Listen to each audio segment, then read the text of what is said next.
Hey, Miles here at Hyve. Today in this video, I'm going to talk to you about the cheek weld and the chin weld. You know, what's the difference? Why would you use one over the other? So if you're interested, maybe you've never even heard of the chin weld, this video is for you.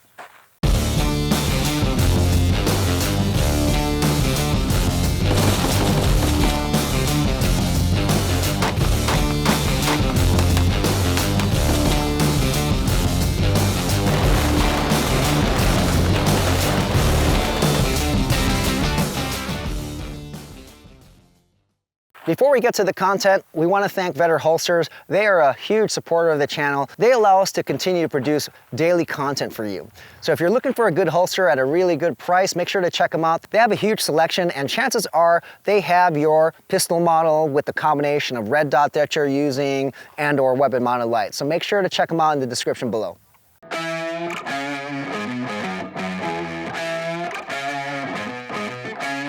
If you've been shooting a rifle for a while, you know the term cheek weld. And if you are not familiar with that term, what that refers to is when your rifle is mounted, you will have a touch point with your cheek that allows you to ensure that when you have that touch point here, you are already lining up your eye with your dot and your dot with the target, ideally.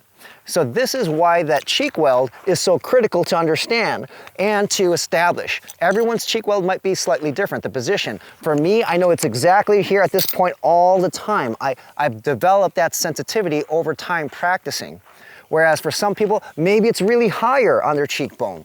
Whatever the cheek weld is, that touch point is again going to ensure that you're set up for success when you're about to take shots. But you may have seen in some of our videos, and we've read some comments, and people don't quite understand why we are doing it. So they automatically assume it's wrong because we might not have a cheek weld. There's something else called a chin weld. So the chin weld is exactly the same in the sense that there's now a touch point, but the touch point is a little bit lower below the cheek. So instead of a cheek weld like this, you might see some people like this. Now it's more of a chin weld. That touch point is right by my chin. And there's a time and a place for the chin weld over the cheek weld. Let me give you one example that's really simple. Now, I don't have it with my red dot right here, but there are a lot of different optics and scopes, particularly those with some magnification, where you might have a scope here on the bottom here. So let's pretend this is a scope, and you might have a red dot on top for close quarter engagements. This is very common in the ACOGs you see in the market by Trijicon, where you will have that, let's say 3X scope or 4X scope, I can't recall what it is anymore, but then you'll have that red dot for close engagements. So if you pay attention to people shooting an ACOG, for example, and I'm using that for now because that's a very easy example. I know that a lot of ACOGs are still sold with a red dot mount on top or a red dot already included, but there's lots of different variations out there and companies that do the same thing or something similar. So with an ACOG, if I did this with a cheek weld, I would see through the regular scope, that's 3X, 4X, 5X, whatever it is, and it would be lined up with my eyes and everything's perfect. But the red dot would be here, so I can't see through my red dot. So now, imagine something surprised me, something popped out. I need to know what my chin weld is so that as soon as I change from my cheek weld to my chin weld, I know that from doing this over and over and over again. I know the sensitivity. I know exactly where my buttstock should touch my chin. Now, instead of looking through the scope, I'm looking through the red dot and I would be lined up perfectly. That is an instance where you need to understand the chin weld. Okay, so there's a difference. There's a cheek weld and a chin weld. I already explained one of the most common instances where you'll need to know that. If it's your optic, where you definitely will have a cheek weld for your lower scope or optic here, then chin weld for the upper red dot. Another instance where you'll use a chin weld over, let's say, a cheek weld is if you've set up your rifle in a way that uses risers. So imagine this optic right now, it doesn't have a riser. It's sitting right on the rail. But it's become very popular these days and to use risers, so that will bring the dot up.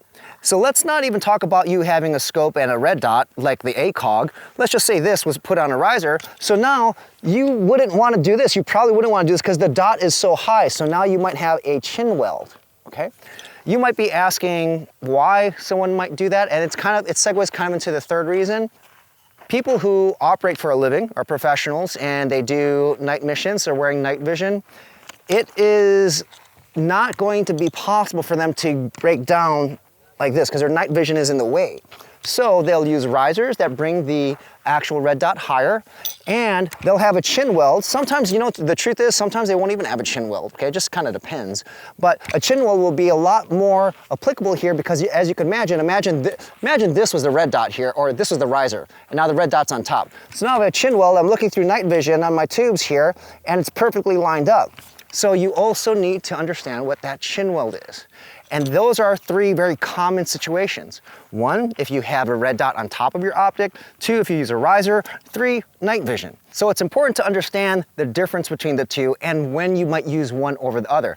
One is not better than the other because there's a certain situation where you want to use a cheek weld over chin weld or vice versa.